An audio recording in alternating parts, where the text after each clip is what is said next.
Hello everybody, welcome to Ravenwood Meadery. Thank you to the Meadery in Taru for bringing me out all the way from Southwest Florida, where I have relocated several years ago, and to do this talk on Seiđr.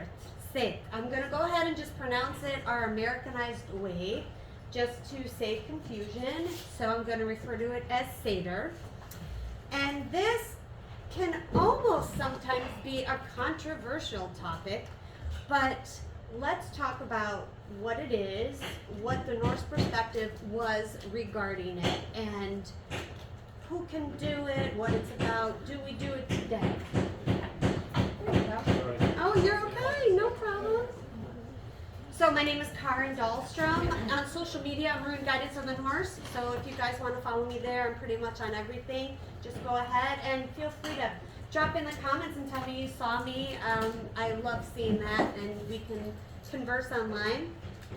So I'm going to actually talk about what we refer to in this practice as the 4 key points of what Seiđr is and how we describe it. And that would be the key points of the seat, the staff, the song, and the spirits. Those generalized elements really make up and constitute what Seiđr was, that we can tell historically, and what it is now in modern Seiđr.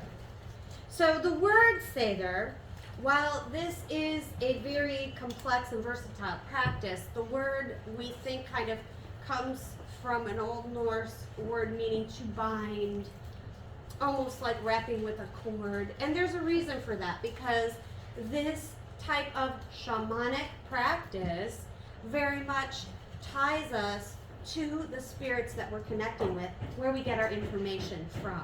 So I threw out that word shamanic. Let's talk about that. The word shamanism. We know that's a Tungusic language word. Shaman, very specifically from Siberia. But people who are practitioners of Seiđr or any type of shamanic practice use the word shamanic as a descriptive word. It's not appropriating the practice of being a Tungusic shaman. It's just that we really don't have another word at this point in time to describe all these practices that are found in indigenous communities all over the world. These really, really ancient things. So Seiđr is the practice of Norse shamanism. The shamanism that the people, the magical people, the wise ones from that part of the world practiced.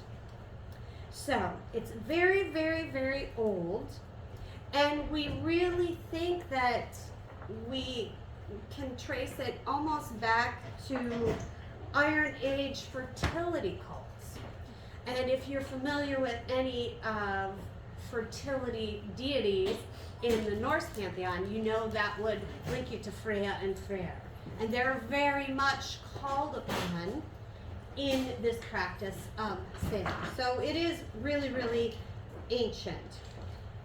We don't necessarily call ourselves shamans, so I want to get that out of the way, because out of respect for that linguistic word and where it comes from, we're very much wanting to acknowledge that we're part of a big system of all kinds of shamanic practices, and there are plenty of words in sources and in place names that talk about, I mean hundreds of words, what a Seiđr practitioner is called.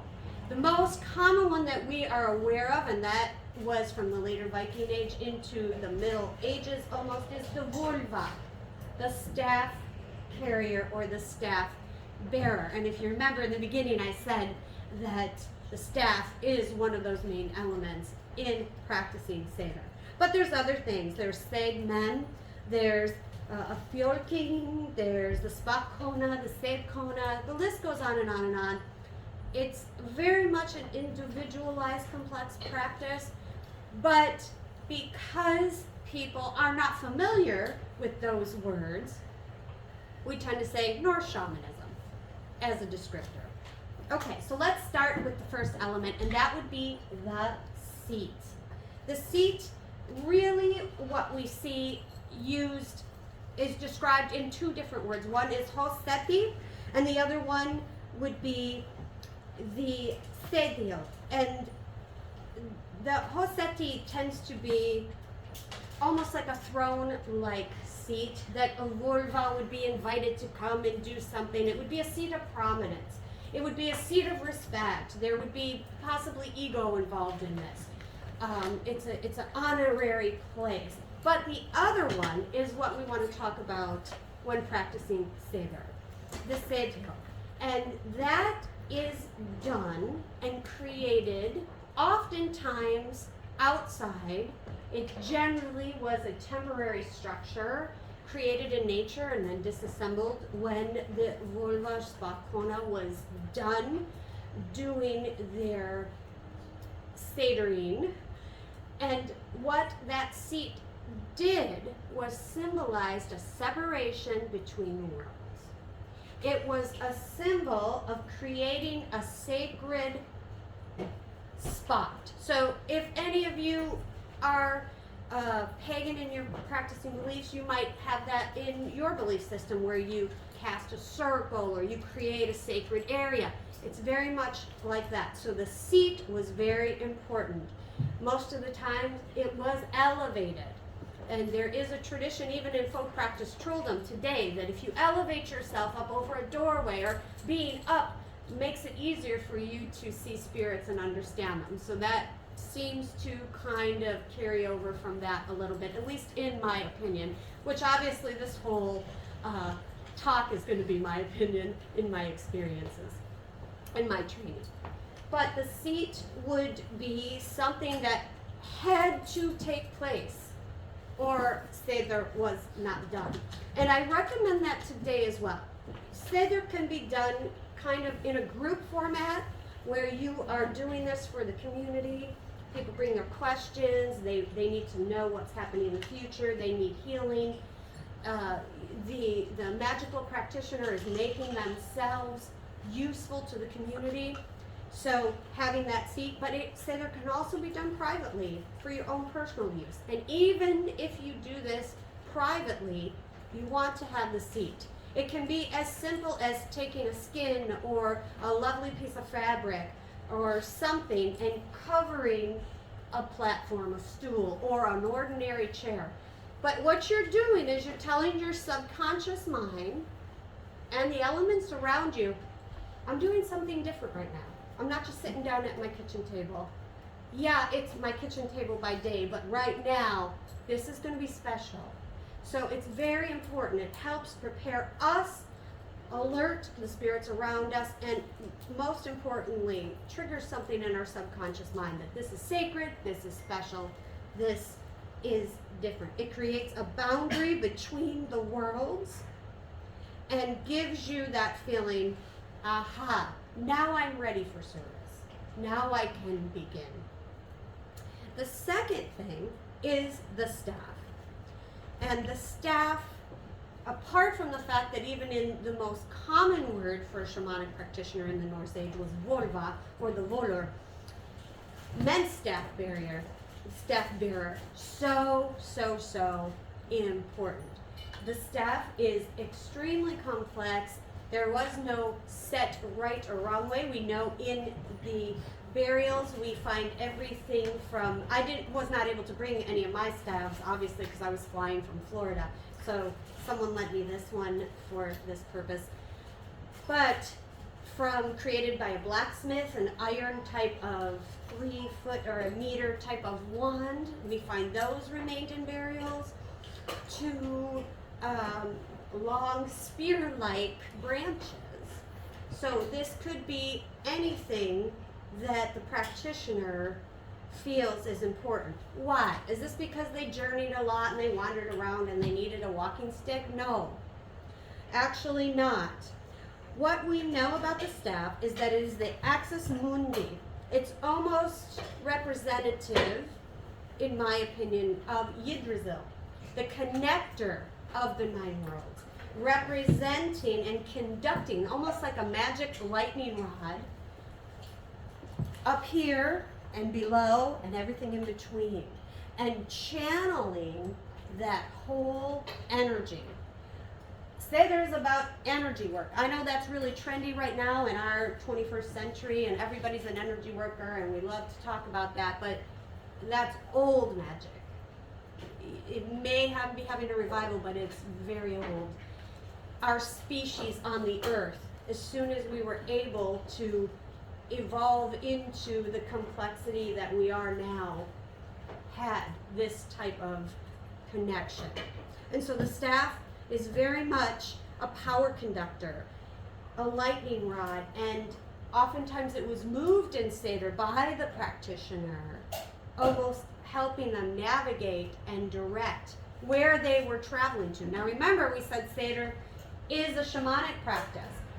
By definition, a shamanic practice is that trance-like movement or journeying between realms or between the worlds. Altered states of trance and consciousness. And that was what Seiđr was, and that's really the hallmark of why we say it's a shamanic practice. Now, those of us who do this, and even amazing people over in like the North Shamanic Center for Shamanic Studies in Denmark, they are not trying to recreate or renew, revive, reconstruct, that's the word I'm thinking of, what Seiđr was in the past, and we're reconstructing it. No, because Seiđr is fluid and grows with us as humans, with the energies and spirits around us. So we want to see what we can learn from it, but we're also going to have it be useful and working in our modern era. So it's not necessarily a reconstruction, but I say a continuation in that we're learning from that, but we're also moving forward. And that's what I mean by using that word, continuation. So, the staff, the Gandr. Gandr is a big part of Seiđr. Gand, that word, has a few really interesting meanings that you wouldn't think it would mean. The staff, the Gand. It generally means wand or magic wand. That could be any size, shape, or whatever. But it also, when you talk about Gand, you're referring to a practitioner's personal magical abilities. So that's included as well, which is why they were so closely connected to their staff. It also can be used interchangeably when you're talking about spirit animals, animal allies, our teachers in the animal spirit realm. And lastly, many people aren't aware of this, the staff is what was believed by that culture and us now who practice to house the spirits. So you can see why this was such an important tool to want to have with you, because you have spirits that are housed in it. Very, very important. And you need these spirits. You have to connect with them, because that's where you're going to get your information from in Seiđr. You're going to connect to those energies, and they are the ones that are going to tell you what might be happening in the future, how a community can get better, how a client can get what they need as far as their health or information, whatever, vast array of things. So it helps us with the shamanic trance. So we have the seed and the staff. The third element is the song. Now, many shamanic cultures use a drum. Drums are big, and we use them too. But what we believe, because of the oral traditions and by not such an overwhelming evidence of drums in burials, apart from Sami shamanism, the Naudi, is song. In other words, the song was really used in replace of the drum. the song, the galder, the Vardloker, was used to cause this trance-like state and to attract the spirits. So for instance, if any of you have ever been to a concert or even been in a religious sanctuary and singing is done, but then they go to a slow song in the concert, or then they go to like a worship song in the church or at the place, and you can tell where people get really quiet and like there's just a different mood, and people are almost being lulled into a trance-like state. It does do that. Now, unfortunately, we don't have the leftover Vardlokers that traditional songs, they have been lost to time for the most part. We may have some little snippets that have morphed into other types of songs, but people are renewing those and trying to bring those back. With the Vardloker means like a guardian spirit type of song. Vard. That's where we get our word, English word ward from, or a warden, a prison warden, a guard. So the Vardloker is a special song that would be used in Seiđr to attract the spirits that the practitioner needed. So that brings me to, let's talk about an example of that. And there are lots of different references. Honestly, we find about 61 sources for sure. Most of them are Icelandic, where Seiđr is talked about. 61. There's a couple other older texts, and then there's people like who I absolutely adore and respect, the author Maria Kvilhaug, and she says as many as 72 sources where maybe Seiđr in particular isn't mentioned in those last ones, but it's talked about where something is happening, someone's doing something, and you know it's an aspect of Seiđr. So it is very much documented, even though things that were written down were in the beginning of the Middle Ages into the Middle Ages. They were writing down what was going on. And this was a time when this practice was pretty much already died out. It was pretty much died out, and you certainly didn't want to be caught doing it. And it began because of religion coming to the Scandinavian peninsula to be vilified. So Seiđr for many, many, many years, and those of us who had grandmothers and great-grandmothers and parents from Scandinavia, you know, a lot of times Seiđr was looked at like, ooh, that's a last resort, you don't want to do that. It had a negative connotation, but it was just vilified because it, you know, couldn't be controlled. Likewise, we know that the Sami Nuaudi, when they would yoik and use their drum, they would be killed, burned at the stake, murdered for that. The Finnish, they had a magical song that was called the Runolaulo, and same thing, that had to have the kibosh put on that. So that whole area up there, we lost a lot of these songs. But we do have these sources that talk about these things, and a real good one, if you want to Google and look up, that kind of gives a format in depth, would be in Eric the Red saga. In Eric the Red saga, it talks about the Little Vulva, and she was the last of 9 sisters who was still alive. She was old, and she came to town to do some stuff, and it goes in depth just about everything that she needed to perform the task and everything that she did. One of the things that she found out when she got, because traditionally the vulva was, they lived outside, they weren't necessarily right in the community, they traveled around. They were someone you would call in, hey, we've got some issues, we better call one in. Like if you call a doctor in for something. One of the things she found was when she got to the community, nobody knew any of the Vardloker. So already we're seeing this, back then, this knowledge being lost, which is sad. And she was like, what the heck? And then somebody spoke up and said, you know, a young woman said, well, I know it, but I'm a Christian now, and I really can't be singing that song. But I learned it from my foster mother. And Thorbjörg, the little vulva, she said, okay, well, I need what I need, and, you know, think about all the people you're going to help. I don't think anybody's going to be coming at you, coming down your throat, because you are going to be aiding this community by doing it.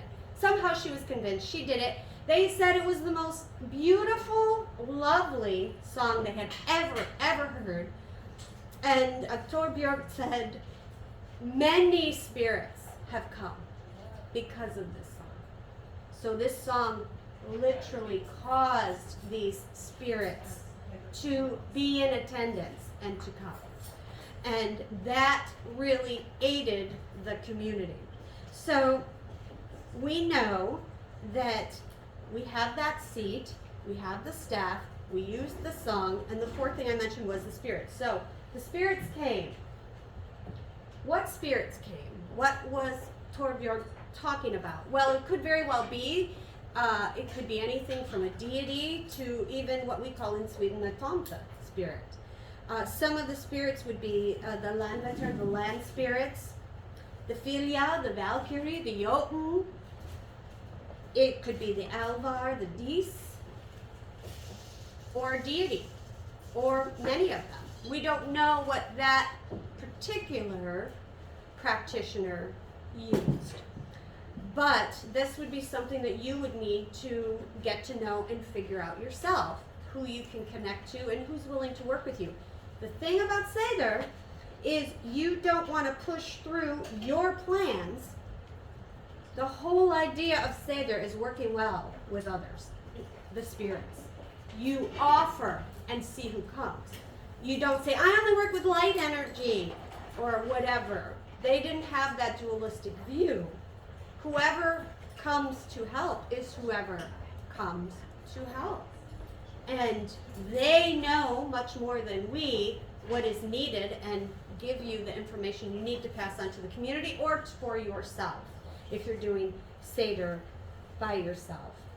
So while we want to be respectful to appropriating other cultures, types of things or energies, it is imperative if you do Seiđr that you work where you are locally.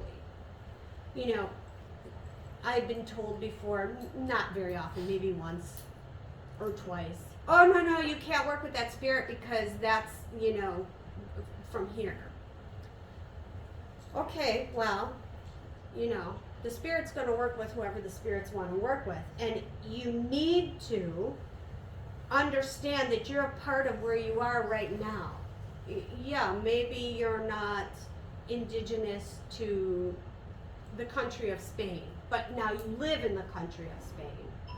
You need to find out what's around there in Spain, because you're on their turf. You're on their ground. You need to respect that. So again, while we're not appropriating and taking, we also have to be really respectful of where we are and work with those energies as well. So I personally work with energies from where my homeland is. When I say homeland, my interactions traveling back and forth to Sweden and where my tradition is from, but also very much the land where I live now. And I live actually in a nature preserve, and woo, there's some amazing animals. One of the ones I work with is the alligator. I have alligators in my backyard, one in particular in the pond behind my house. I was born and raised in Niagara Falls, New York. I never saw an alligator before. That wasn't part of my plan. But 25 years ago when I relocated to Florida, they made themselves very well known that I was to work with them. So you need to be flexible, you need to adjust, you need to be able to work well with others. If you are not somebody who works well with others, then this is something that's going to stretch you. And that's okay. We all need that stretch, that growth, that transformation. Okay, let's talk about ethics real quick. And then we're going to talk about something that gets thrown around a lot, ergi. But first, let's talk about ethics in Seiđr. Many of us believe, first of all, you need to have a clear intent for it to work well for you. You want to say, I'm going to be doing this Seiđr right now because of X, Y, Z. I have a friend who needs healing and I'm going to do this.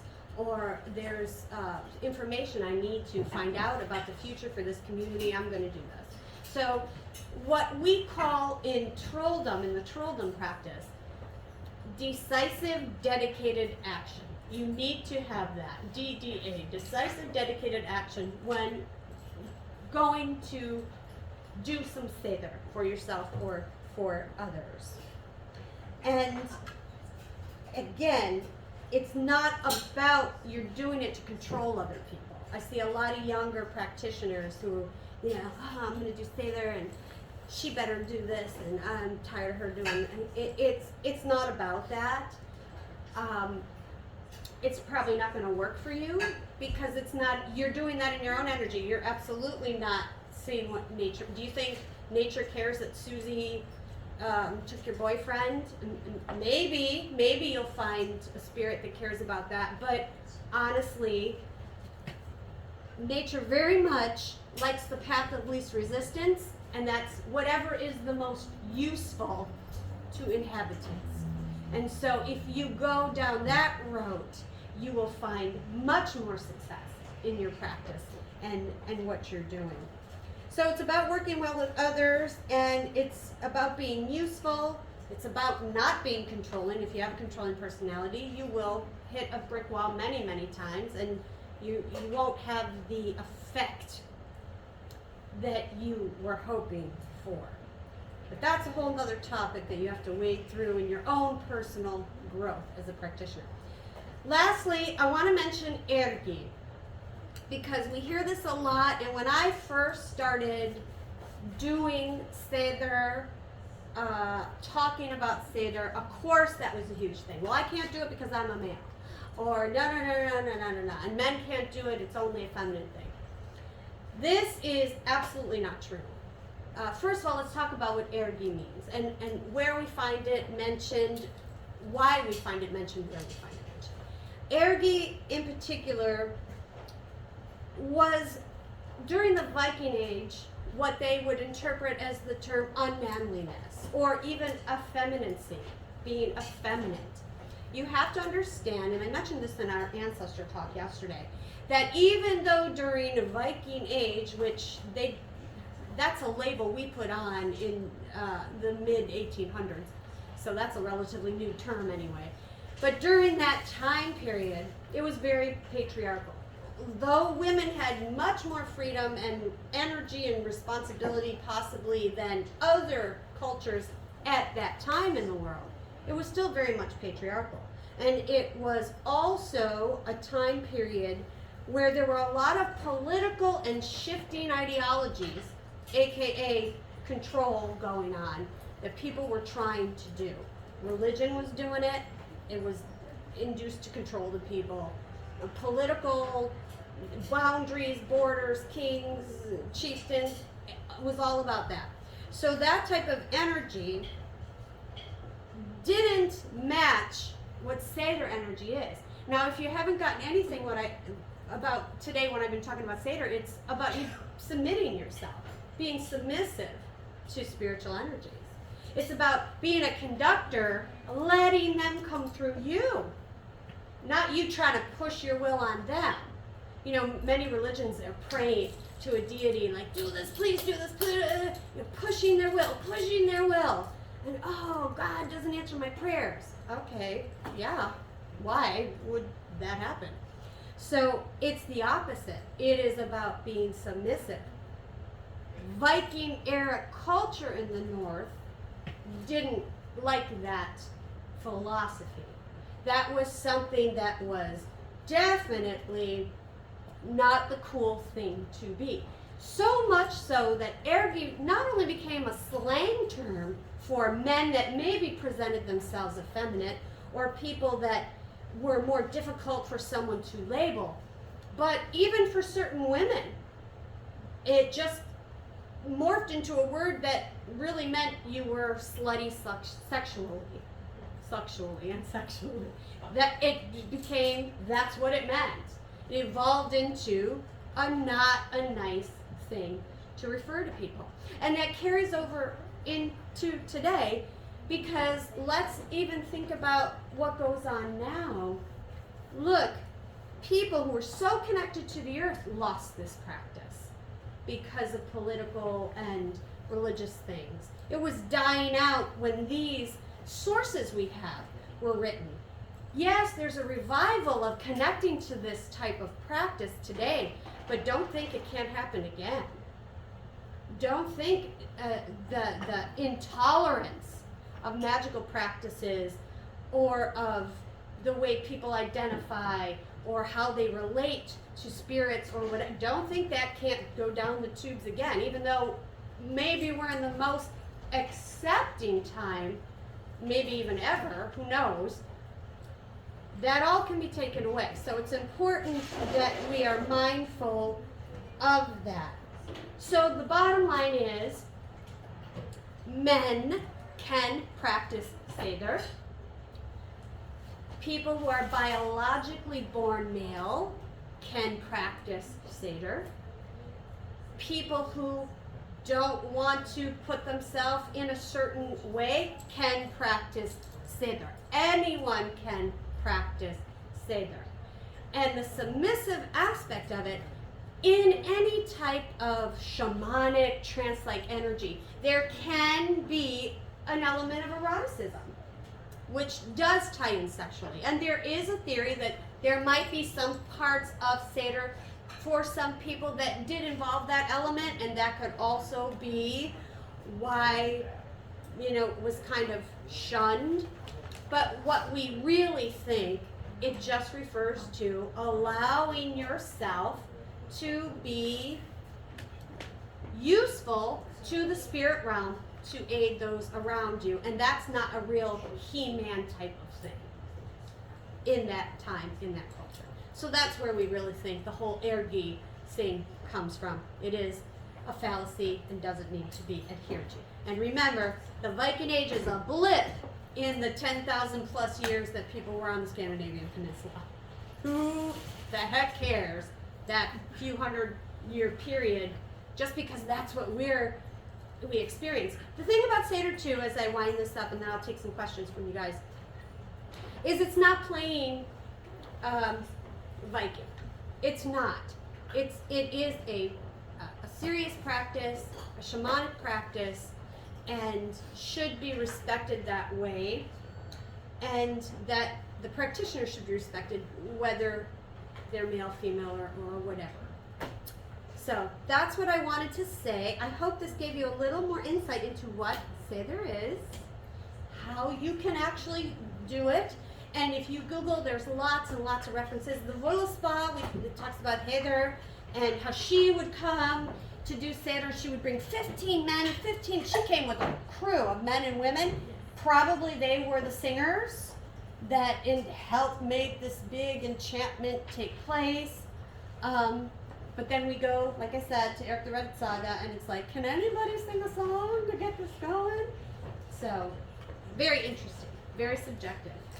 All right, so anybody have any questions? I hope you do. This is a safe space, so absolutely no question it is stupid or wrong or whatever. And hopefully I can have an answer for any question. Yes? Do you know of any training or anything for the singing now? Okay. Because my whole being wants to do that, wants to be part of the singing. Okay, well you can start being part of the singing today when you walk out of here. You could even right now. You connecting, let the spirits teach you. These songs were passed down, but that's not all they included. They included the practitioner's connection to the spirits and what the spirits were saying.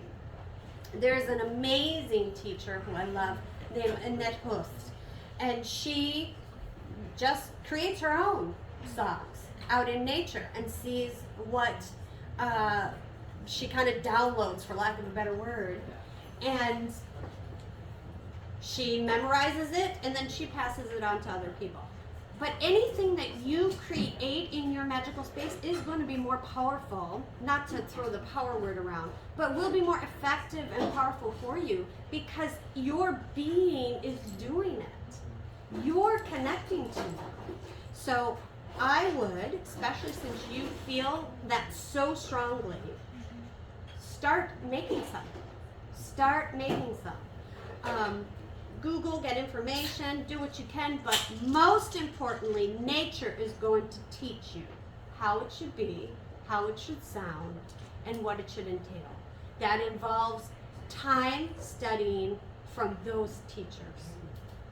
Human teachers are great because, and we can understand them, we can connect to them, we understand when they speak to us exactly what they're saying. But they are in no way a superior teacher to the spirits and to nature. So you can do that right now. It's a great question, and I hope you do. And if you follow me on social media, please let me know if you've done anything. It can just be simple. It doesn't have to be, oh, I gotta have this, and then I change to this minor key over here, and then I'm gonna, just whatever comes out. What's your name? Jillian. Jillian? Okay, yeah, do it. Yes. Do you have any personal experience doing this that has helped you Yes. in some ways? I do. I have done this for others, and I have done this for myself. And I have to say, how I do this now is different than when I started. I learned and was taught along the way by certain energies, not just human teachers, but by my environment and the spirits around me. And any type of shamanic practice, when you're talking about breathing or trance or that type of stuff, can actually affect your body physically. So yes, I've had great experiences. I've also found out things I didn't want to know. And that's the downside, You're being told something and you're like, oh, crap, really? But really? Oh man, how am I going to say that to them? How am I going to tell them that? Should I tell them that? So, it's not all flowers, but neither is nature. Were psychedelics used with these practices? That's a great question. We do find in the burials, one grave in particular where we found henbane seeds in what we believe to be a vorless pouch. Whether that was for her, whether that was something she used in a healing practice, we don't know. We also know that in the cult of Odin, when we talk about the wolfmen and also the berserkers, that there possibly could be that type of trance-like state, and that they may have used psychedelics, magic mushrooms, those type of things. It really is kind of speculative. We weren't there. We don't know, but we do have evidence of seeds in Vorva burials, so that very much could be an indication that they were used at least in that Vorless practice. But that's a great question. Thank you. Yeah. Anybody else? Yes. So, in terms of shamanism versus animism, which would you consider this closer to? That's fabulous. I think the root base, great question. The root base is all founded on animism. You can't have Seiđr and connect with the tree energy and that rock over there and this and that if you're not animistic, because you wouldn't believe that. So I don't look at it as either or. I look at it more like a layering on top of. But the foundation is animism, which the basis for Norse paganism, or I'm pretty sure for all paganism, for heathenry, is animism. So it's definitely that type of world view. You have a world view that you are part of these things. You're not here and everything is subjected to you. You're the highest on the level of what's created, and everything should work for you. A worldview of animism shows that we are part of everything else. And a great source for that is the NordicAnimism.com, the Nordic Animism channel on YouTube. Rune Rasmussen has been doing a lot with trying to bring that world view to everybody. This is the thing too, and we say this in our shamanic practice, is this is something that I'm familiar with because it's part of my culture, even though I was born in America, this is part of my culture where I experienced and learned and grew and go, and where my family is. However, there are every culture really, even if it's lost, had at one point a shamanic practice. And you know, if you're super attracted to Seiđr in particular, you know, ask yourself why. There's so many cultures that you might find it more fulfilling going down a path that maybe you have more of a cultural connection to.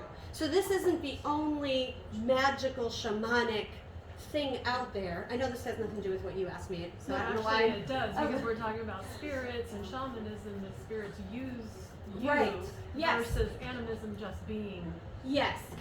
Yes. You know the difference, and Yes. so I'm just kind of trying to put the Yes. pieces together. Absolutely. So, shamanic practices in general, which at the base are animistic, they're all over. You don't have to just be doing what the people of that geographical area did. You will find this so rich in other cultures as well. And sometimes I feel that people, because they hear about this, they think that that's their only option. And when you can work with your ancestors, and I don't just mean biologically, your biological ones. When you can work with your ancestors and find the tradition that is connecting to you in spirit, that's when you're going to thrive. And that's what we want. At the end of the day, what I think Seiđr should be used for is thriving. Especially if it's from a fertility cult in the Iron Age. What is that about? Fertility is about multiplying, thriving, having things get better, yeah. Yes. How do you figure out what staff to use? Again, you must be in tune and listen. A lot of Seiđr is about listening to what you're hearing. So I have several staffs. I believe probably most of the vulvas do and did. We find several in burials. There's usually not just one. So she might use, if she's standing tall, sitting up in a very high seat, a very long one, so she can still have it connect to the ground. If she's sitting on the ground, and I'm saying she because I'm a female, but it could be, it doesn't have to be she. Sitting on the ground, maybe using a shorter staff. So this would be something that you would, what I recommend, go into nature and see what is presented to you. These things, these tools that we use have a way of presenting themselves to you. You don't have to go online and order this and order that and buy that. You can, but why not see, again, why not submit yourself and see what comes to you? Oh, trust me, I buy things. I'm not saying, everything comes to me. I don't mean to say that, but don't count that out. As a matter of fact, that should be your first go-to. Go in nature. Ask the spirits, is there a branch here that I'm meant to use? Maybe not. Maybe it is something else. So it's really about training yourself to be in tune to hearing what the spirit realm is telling you. That includes your inner voice, people. Your inner voice isn't just your mind talking. That's all the ancestral DNA, genetic memory talking in you as well. It's your link to our divine consciousness, whatever that is. Somehow we're all connected to some like big brain somewhere. I think it just seems very much so. Being in tune with hearing that inner voice and that external influence in nature. Did that help? Yeah. A little bit? Okay. Yes? Does being in a city like Huntsville change or affect, like, I guess the clarity of communication, or like what kind of spirits you interact with much? I think, are you talking for me personally because I'm here visiting, or It's one who lives here, would it affect? So I guess my question is like, how far out of town should I try to go if I'm trying to learn? Okay, all right. I don't know the layout of Huntsville, but just from what I've seen, you can go to that patch of ground right outside. Do you know what I mean? It doesn't have to necessarily be this. For whatever reason, your ancestors have you here and now. You are present in 2023 in the Huntsville area, I'm assuming, here and now, for a reason. So it's okay if you're not in this wilderness or in the, you know, I happen to live with nature preserve and alligators around me. That is, you know, that's unusual. I understand that. But it doesn't matter. Any tree, any leaf, any bug, anything can speak to you and bring a message. And it can even let you know, hey, you need to drive out of town and find a grassy meadow, or I need you to find a stream. Just listen and feel it. But you don't have to do anything special to practice this. If you decisively dedicate that you want to do Seiđr, it will unfold for you. Especially if you're doing it from a motive of usefulness. There are baneful examples, but you have to understand, if you want to fight, people fight back. So be prepared for that. Be prepared for that. I have a friend who is a war shaman, for lack of a better word, and he's almost dying every day, physically. And believes he's supposed to be doing what he's doing, and I don't doubt that. He's the exception of the rule, but it takes a toll, not only personally, but physically on you. If that's what how you want to go, and that's what you want to do, okay. I think it's easier to work with nature. And no slighting to my friend, he's amazing. But I think it's easier to go with the flow and try to change things, or maybe change is the wrong word, but to let things unfold in possibly a slower, softer way. And oftentimes that is more impactful and lasts longer. Does that make sense? I have to be careful I don't just go off on a babbling tangent. Does anybody else have any questions? Has anybody here, let me ask you guys, tried to do Seiđr, even if you didn't have all the facts or all the what I'm sharing, but that was what you were meaning to do? You mean like just spell casting? No, more of a trance, shamanic, in between the worlds. Okay, and how did that go for you? You know how it is. Well, other people don't know. And I mean, the person you're talking about, Jesse, me and him's done a lot of stuff together, and Yeah, it, like you were saying, it can be really rough. yeah, That's just the way we practice, but. yeah. And actually, to his question earlier, a good spot is right up there on the mountain. That's where I go all the time. Honestly, that's what she was just telling you. So let me address the mountain thing. Now, yesterday I did a talk on ancestor veneration, and the mountains was such a theme, and we see that. And where do trolls live?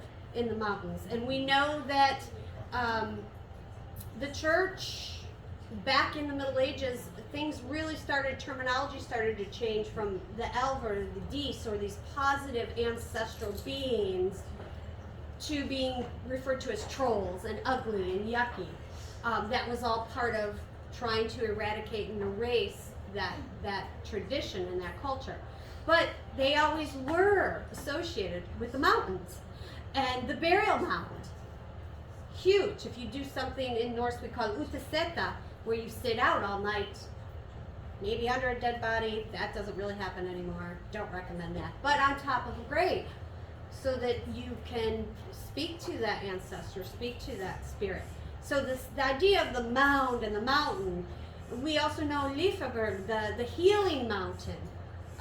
Why this mountain? So there's been in our folk culture, Scandinavian folklore, this idea of spirits really cohabitating in mountain areas or hills or mounds. Why, I don't know, but we do see that. So that's interesting. that people are saying the mountain or a hill or wherever. Mound. Anything else? Doesn't have to be specifically about this. If you have another question, yes, dear. The bull roarer, is that used? The what? The bull roarer that you swing around and it makes the buzzing sound? Oh, that is not something that I'm aware of specifically associated with the path of the Volva and with Seiđr. Okay. That doesn't mean it's not. I'm not all-knowing of every single thing. But I'm not familiar with that. Yes. Do you have any recommendations on how to, because you say to stay open, do you have a way to turn it off? Because when I did try several years ago, I ended up having a stint of having sleep paralysis like 20 times a night Sure. for like months. Yeah. So I felt like that was too much for me at that time. Yeah. Well, that's never a fun thing. No, Yeah. so I didn't know if there's a way Yes. to close off. Yes. These are all ways that you train yourself, teach yourself. Time is the greatest teacher over time, trial and error. But I will tell you, trees will be your best friend. Trees. Trees will be your best friend. Trees have a way of, when you're touching them, taking that energy and pulling it out and down. They actually thrive from it, and there's something that takes place. They give you back some type of healing type of something in return for it. Lots of people think, oh, I need to breathe, I need to ground, I need to do whatever. But trees, I find it more powerful, and I find like they actually give you something back. And ironically, last year, I read that as they were decoding the human biome, the what's this, DNA strand of the humans? Genome. Thank you, genome. Yes. They found a link that is the same in trees. And so some of the scientists were kind of saying, haha, we come from trees. And if you know anything about the Norse mythos, we come from trees, according to the mythos, symbolic or whatever. Askan Ambla, man and male species, female species were created out of trees. And I thought that was fascinating. And now they know all this stuff about trees, like they communicate all over the place and they can tell. So I go to trees and I'll be like, please tell the trees over in XYZ area to help them. I really need it. No, again, I just got through saying don't push my will in Seiđr. But I'll push my will and I'm talking to a tree. No, I'm kidding.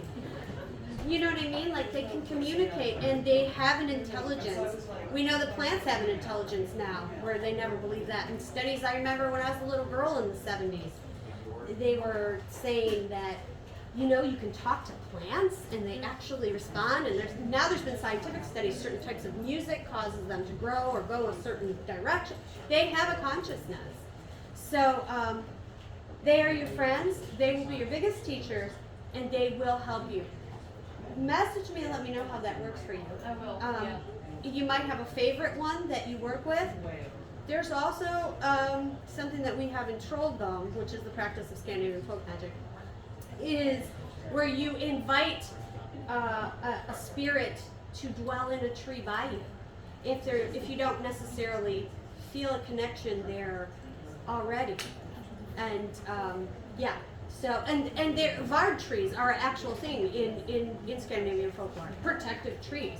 So if you want to set up boundaries, spiritual boundaries around where you live or protection, go to the trees that are around you and say, hey guys, you know. And then you can get into offerings and all that type of stuff. That has nothing to do with Seiđr, but yes. I can explain, I can't make you understand how I know, I just know that trolls are a little pissy, but the reason why, two things. The land that they're guarding is being destroyed as they guard and Sure, work there's it. a lot of angry land out there. And when they walk through subterranean earth, they walk through solid matter, they're constantly inundated with visual things coming at them. Rock, you know, just move as fast as whatever they move. So you've got rocks, weeds, water, rocks, weeds, shells, everything. I Yeah. can't explain how I just. No, it's okay. And we all have our own experiences, and we all verbalize and use terminology, and Yeah, no, I get it. I get it. Yeah, but you're right. There's a lot of land being torn up where I am, near the nature preserve, and some wild stuff happened there. And if you're walking through solid earth and you're seeing visually things constantly coming at you and by you, that it overdoes you. I can't explain it. It's just Sure. like it overwhelms Overstimulates. your senses. That's Sure. Yeah, it's important to ground. It really is. For those guys. If there's no other questions, I don't want to hold you guys hostage, but enjoy your time here. And you more than welcome to talk to me. I don't have to be standing up.